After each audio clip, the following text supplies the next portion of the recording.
placer, Ana María, hablar con vos. Y la idea es repasar un poco tu vida. Contame cuando vos naciste, cómo estaba conformada tu familia. Bueno, yo tengo tres hermanos con mi mamá y mi papá, una familia normal de Argentina. Contame cómo es el barrio donde te criaste. Yo vivo en La Plata, en el casco urbano de la ciudad, Sí. un barrio tranquilo. No jugaba mucho en la vereda, no Mm. preferíamos jugar en casa adentro con mis hermanos, siempre inventando juegos. ¿A qué jugaban, por Eh, ejemplo? Y eran juegos temáticos que duraban un montón. A veces jugábamos a pasear en barco y nos pasábamos caminando como que nos íbamos para un lado y para el otro. Sí. O jugábamos a que teníamos una nave espacial y caminábamos en cámara lenta. Y bueno, y duraba por ahí varios días los juegos. O con mi abuelo jugábamos a radio, ¿cómo decía mi abuelo?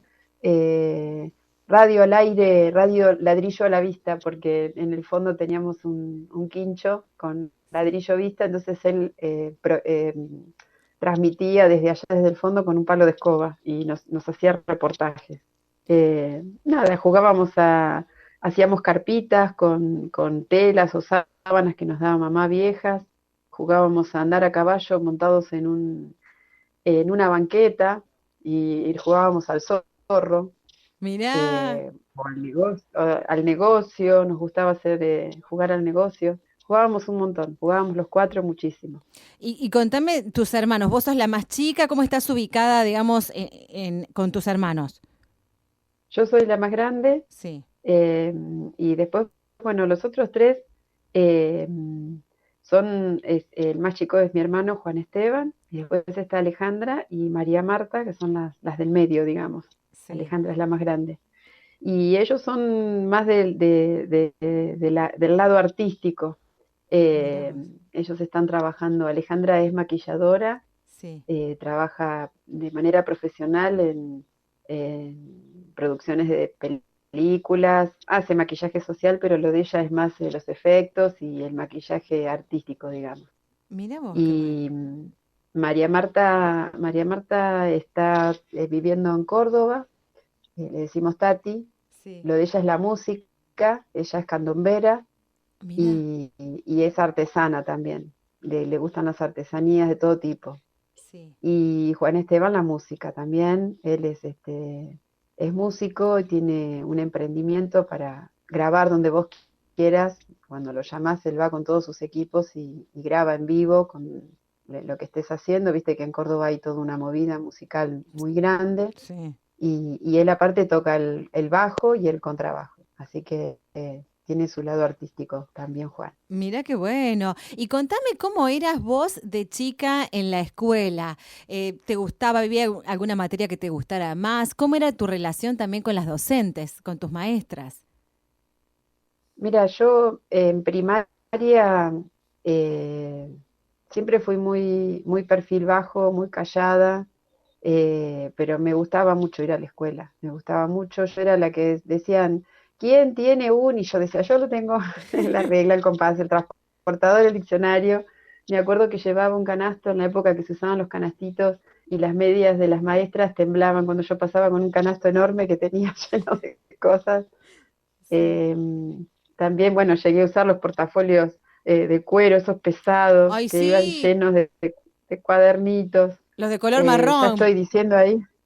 Sí, estoy mostrando ya mi pata de edad. Eso no lo tendría ni que contar. Pero siempre con perfil bajo, tratando de cumplir con todo lo que pedían los maestros y admirando siempre, ¿sabes qué? Me llamaba la atención los recursos que usaban los maestros y la forma que ellos enseñaban. Yo aprendía, pero también veía cómo ellos, ¿cómo te puedo explicar? El proceso, las partes de Ujú. la clase Sí. siempre me llamaron la atención. Cómo ellos iban guiando la clase para que uno pueda llegar a ser un producto final o un aprendizaje, y eso después trataba de replicarlo cuando jugaba con mis hermanos, con mis primos. Eh, yo siempre era la que organizaba y dirigía la batuta, porque era la más grande. Era la nieta más grande, la prima más grande y la hermana más grande, así que tenían que someterse a mis locuras. Qué lindo. Y escúchame, y alguna docente, viste que uno siempre tiene y tiene el recuerdo desde la seño del jardín, la seño de primer grado. En tu caso, ¿tuviste alguna relación especial con alguna maestra? Mira, yo tengo recuerdos de todas mis maestras, todas me enseñaron algo. Ujú. La señorita Pila, que estaba en el jardín de infantes, me enseñó a tener mucha paciencia y a quedarme en la escuela. Me acuerdo que cuando me ponía a llorar me llevaba a dirección y me daba la fruta que después con el tiempo me di cuenta que me estaba dando su almuerzo. Ay, mi Pobre, me daba vida. uva, me daba... la maestra de primer grado, la señorita, creo que era la señorita Sara, que una vuelta le volqué el florero en el registro hecho con lapicera de tinta, que Pobre casi me maestra. mata. Sí, y ahí aprendí que no tenía que poner cosas arriba del escritorio, que hoy lo sigo padeciendo, ese toque que tengo de que no soporto que esté desordenado el escritorio. Eh, la maestra de tercero mi abuelo tenía imprenta Sí. y bueno, yo siempre estaba jugando con los papeles, los recortes, o sea, el olor a tinta lo llevo impregnado en el alma, ¿viste? Los libros nuevos que vos los hojeás y sale ese olorcito, a mí me Ay, remonta cuando yo era chica. sí. Sí, me pasa lo mismo. Y bueno, y un día me regaló recortes de papeles de colores rosa, amarillo, celeste, y yo estaba fascinada con eso y se lo llevé a mi maestra de tercero, la señorita Remaggi. Sí. Y ella se copó con eso, eran un montón de papeles cuadraditos, todos iguales, y tuvo la hermosa idea de tomarnos pruebas relámpago con eso. Odiaba esos papelitos, no te puedo explicar cómo los odiaba, porque nos tomaba cuentas larguísimas de dividir, de multiplicar por un montón de cifras. No sé, yo creo que tengo recuerdos de todas las maestras, todas me enseñaron algo, Sí. y las recuerdo con muchísimo cariño. Eh, la maestra de séptimo me enseñó a forrar las carpetas sin usar cinta scotch, Ah, mira qué bueno. eh, y bueno, y el orden, y ella controlaba qué hojas le entregabas y qué nos hacía enumerar las hojas, controlaba los ejercicios, y era una manera de ordenarnos también, enseñarnos a usar el espacio de las carpetas, a tener todos los ejercicios y las cuestiones ordenadas, a guardar las carpetas para poder volver a usar la información, Ujú. que no fuera nada más que un capricho de la maestra, sino que fuera un lugar para hacer consultas. Yo creo que todas las maestras, todas fueron dejando algo en mi memoria y bueno, y en mi corazón, obviamente, porque con mucho cariño lo hacían y yo absorbí todo eso, y el secundario también, el saber escuchar, Ujú. el ver al maestro, al alumno a los ojos y saber quién es y qué necesita y qué le pasa. Yo me sentí siempre muy contenida por mis maestros y por mis profesores, incluso los de magisterio, todos me dejaron un pedacito de lo que soy hoy. Así que nada, los tengo todos en un recuerdo con mucho cariño. Ana María, ¿había alguna materia que te gustara más que otra? En realidad todas eran un desafío y había así algunas que me gustaban menos. La profesora pobre, yo la torturaba, que era física, matemática. Me costaba un montón entender esos ejercicios y ellas, yo me acuerdo que yo practicaba porque si no, no me salían. Es la forma de aprender, ¿no? Practicar, y las perseguía y las torturaba en la sala de maestros. Esto está bien, ¿cómo se hace? Y ejercitaba y se reían. Me decían, no me persigas más, basta, Ana María, me decían. Pero bueno, Y claro, el deseo eh, de aprender. Ana María, ¿y por qué decidiste ser docente? ¿En qué momento fue ese clic o te diste cuenta que era lo que querías hacer por el resto de tu vida? mira, yo no tengo recuerdos de ese clic, pero siempre dije que quería ser maestra, Mira. siempre. Siempre dije que quería ser maestra. Yo veía a mis profesores de inglés, los recursos que usaban y cómo, y yo después iba y les enseñaba a mis hermanos. Fui a aprender Ujú. natación y bueno, y veía los pasos que iban llevando, que primero una cosa a la otra, y después intentaba hacer lo mismo y explicar cómo enseñar a nadar. Yo siempre quise ser maestra y me ofrecían por ahí, incluso en la escuela a mí me iba muy bien, tenía muy buenas notas, en el secundario fui abanderada Ujú. y nada. Mira, con los años, una vuelta en un encuentro de compañeras así de egresadas del secundario, ya había pasado un montón de tiempo y nos encontrábamos y bueno, cada una contaba lo que había hecho, qué carrera tenía, qué se dedicaba, y una me dijo, tantas expectativas que había con vos y terminaste siendo maestra. Y yo me quedé mirándola como diciendo, pero yo siempre quise ser maestra. No entendí, no, me pareció un comentario que no, me dio más fuerza todavía. Yo siempre quise ser maestra. Nunca se me cruzó por la cabeza hacer otra cosa. Mira, Lo que pasa que, bueno, por ahí lo que yo quería enseñar allá por los 90 yo quería ser maestra de educación ambiental ujú, y, bueno, esa carrera no existía, era como querer ser astronauta en la Edad Media. Entonces empecé a buscar, hice cursos, que obviamente eran cursos que no estaban, no tenían créditos para el magisterio porque claro, no tenían puntaje, digamos. Y sí. bueno, venía gente del exterior y tengo cursos hechos con profesores de España. eh, yo me compraba material, recibía material de Naciones Unidas, que lo recibía en inglés porque en español no había casi nada, Ujú. y me terminé metiendo en otra carrera terciaria que es saneamiento ambiental en la Escuela de Salud y lo estudié porque yo quería saber más sobre el ambiente y la forma de cuidarlo y me fui inventando mi formación, ¿no? Fui encontrando mi camino para poder enseñar la parte ambiental y así con cada cosa que se me fue ocurriendo, ¿no? ¿Cómo llegás a la escuela número 7, la escuela primaria número 7 del barrio Hipódromo de La Plata? ¿Cómo llegás a la escuela y cómo surge este proyecto en innovación también involucrando el medio ambiente, justamente que lo estabas mencionando, Ana María, que eso también es lo que valió para que te elijan entre más de 8.000 docentes de 121 países, quedaste Ujú. entre los 10 mejores del mundo por el Global Teacher Prize, que le contamos a la gente que es como el Nobel en educación. ¿Cómo llegás a la escuela primero?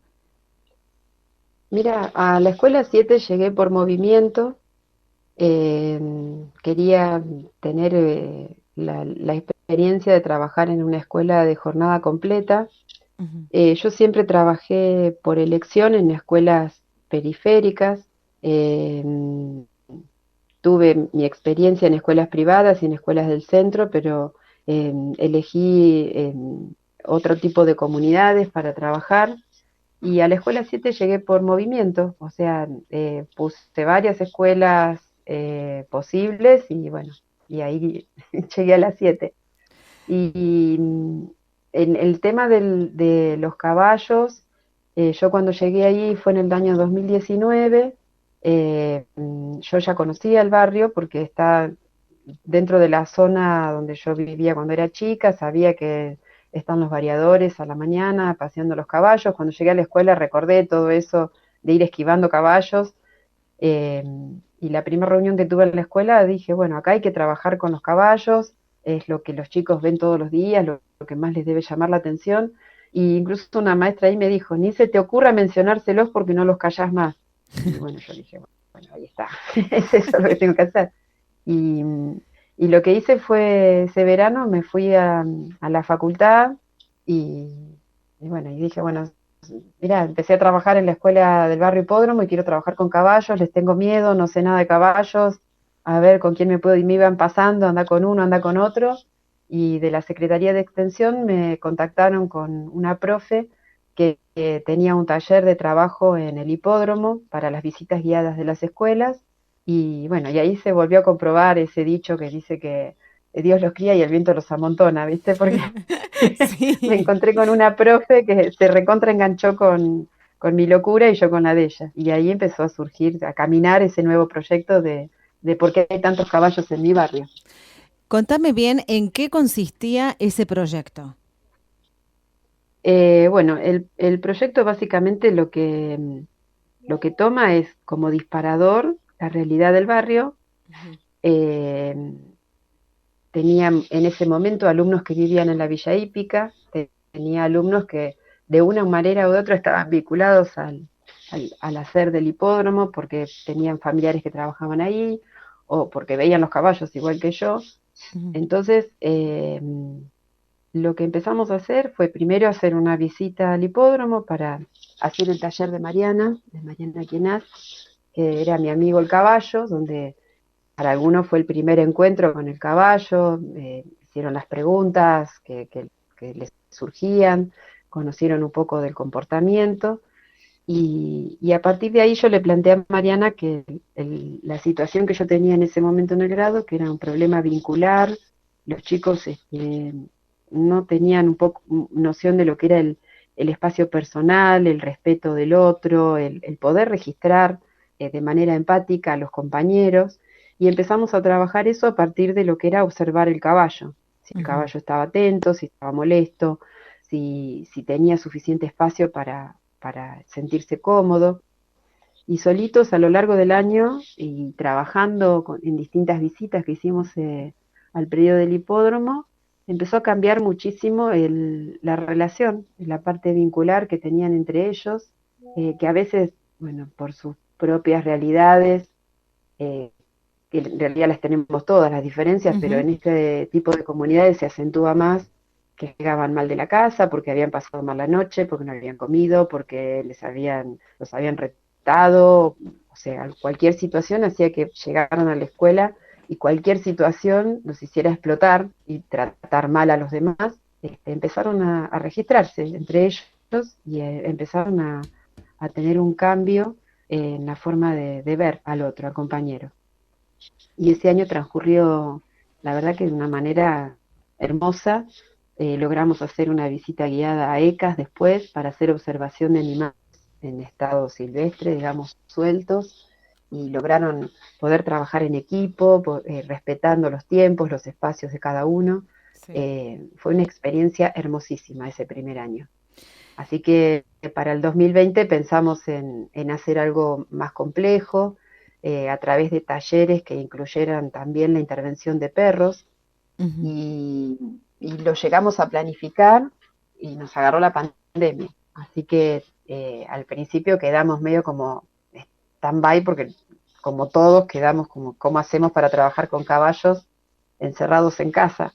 Claro. Este, pero bueno, después logramos hacer un planteo de actividades, una propuesta en donde se trabajaba con caballos a través de videollamadas, que fue re loco, Ujú. pero hacíamos videollamadas grupales y en una de las ventanitas había un caballo, a veces había un perro, a veces una oveja, y eran los disparadores y los motivadores y los que convocaban a esa videollamada para empezar a tener ganas de escribir o de hablar o de escuchar.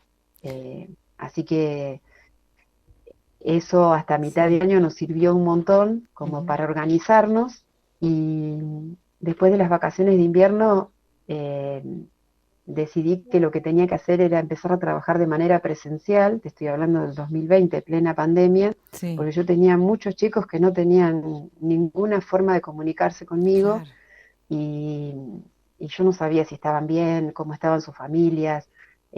Solamente daban señales de vida cuando iban a la escuela a buscar el cuadernillo, que muchas veces venía con letra de los padres o venía sin hacer, de vuelta. Ujú. Entonces, bueno, fue bastante complicado. Necesité mucha comprensión de las autoridades y de empatía de la gente que tenía que darme los permisos, ¿no? Sí. Y logramos allá por agosto tener permisos para trabajar con grupos muy pequeños presencialmente. Así que mi escuela fue la única que tuvo cierta presencialidad, mi grado. Ujú. Después invitamos también a otros grados a trabajar y nos encontrábamos en el hipódromo.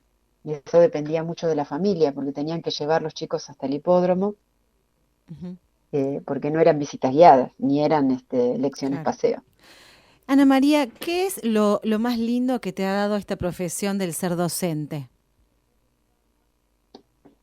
Mira, lo más lindo es es ver a los nenes cómo van avanzando. Yo siempre digo, hay un momento en el que vos le ves ese brillito en los ojos que te denota, te da cuenta de que entendieron o que están disfrutando lo que están haciendo. Eh, Ahora tuve la suerte de tener esta semana pasada una partecita de ese grupo que trabajó conmigo en pandemia, porque no estaba la maestra que está, ahora están en sexto, los Ujú. chicos. Y bueno, yo estaba dando clase con mis alumnos y ellos yo tengo cuarto ahora, Sí. y el grupito de sexto estaban sentados en círculo, estaban leyendo, y en un momento como que me salí de mi clase y los empecé a mirar y veía cómo interpretaban lo que leían, cómo leían, y yo que sé toda su trayectoria y su historia, realmente no sé, sentí el corazón súper hinchado porque los estaba escuchando eh, ser ellos, ¿viste? Leer Ujú.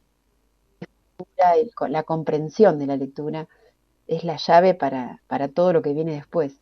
Así que lo pude ver en vivo y en directo y me sentí súper bien. Creo que eso es lo más lindo de ser maestro, porque no hay ningún registro de qué pasa cuando trabajas con este tipo de comunidades, qué pasa después. Ujú.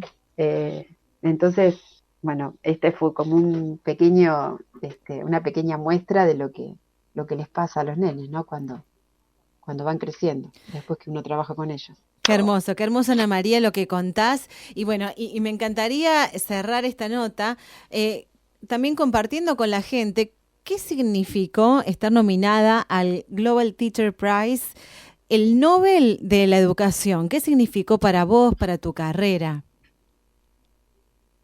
Y fue un montón. La verdad que yo siempre digo que el trabajo del maestro es bastante solitario, porque bueno, uno tiene su parte buena porque cerrás la puerta del salón y bueno, sos el mago que saca estrategias y saca recursos de la galera para que todos puedan aprender, porque todos aprendemos a distintos tiempos y de distintas maneras.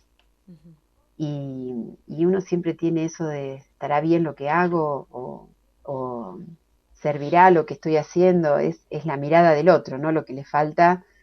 eh, y yo la verdad que nunca me imaginé que alguien de afuera, de Argentina, iba a leerme y iba a valorar lo que yo estaba haciendo. Para mí fue muy emocionante. Son muchos años que estoy trabajando en esto. eh, Sé que hay muchísimos maestros en Argentina de excelencia y que están trabajando igual que yo, desde el silencio del aula. En cierta manera me siento como embajadora de ellos, ¿no? Como representante de ellos. En mi voz estoy hablando por ellos también y creo que en este reconocimiento tiene que ser extensivo a todos ellos también. Para mí fue muy emocionante, increíble, fue increíble haber llegado a estar entre los 10 finalistas. De hecho, cuando mi amiga, es otra loca que encontré en este lindo hacer docente, en otro proyecto de otra facultad, Patricia Nopov, ella me nominó unos años anteriores, y cuando yo recibí el mail de la Fundación Barky lo rechacé porque dije, no, esto no es para mí, es de enviado. Y bueno, y después terminé siendo elegida, increíble. Con Patricia hice un proyecto de astronomía, Sí. astronomía diurna, lo hice en la escuela 15 y terminamos haciendo un documental que se estrenó en el Planetario de La Plata. O sea, el proyecto de los caballos fue uno de los proyectos que yo presenté en la Ujú. Fundación Barky, pero no fue el único. Yo utilicé esto como resumen de toda mi carrera y presenté varios proyectos. Ujú. Y eso es lo que vio la gente de la fundación, ¿no? Todo mi recorrido como docente y la forma de buscar de manera creativa, innovadora, la forma de llegar a los chicos y de aprender. Qué hermoso. Bueno, felicitaciones, Ana María, por todo el trabajo, los chicos. Y veíamos también imágenes del Global Prize cuando te nominaron, lo que decían los chicos, y realmente que tengan ganas de estudiar, que tengan ganas de ir a la escuela. Es algo que realmente no tiene precio y siempre la educación, ¿no? ¿Qué haríamos sin la educación, que es la base de todos? Así que bueno, felicitaciones, querida Ana María, y muchas gracias por este contacto. Bueno, Georgina, yo te agradezco este espacio y bueno, ya que va a ser un mensaje para todos los maestros, les quiero desear felicidades en su día y que no bajemos los brazos porque es súper importante lo que nosotros hacemos y el tiempo termina valorando todo nuestro esfuerzo. Así que gracias. Gracias a vos, un abrazo. Muchas gracias, Ana María. Abrazo, muchos cariños, hasta luego.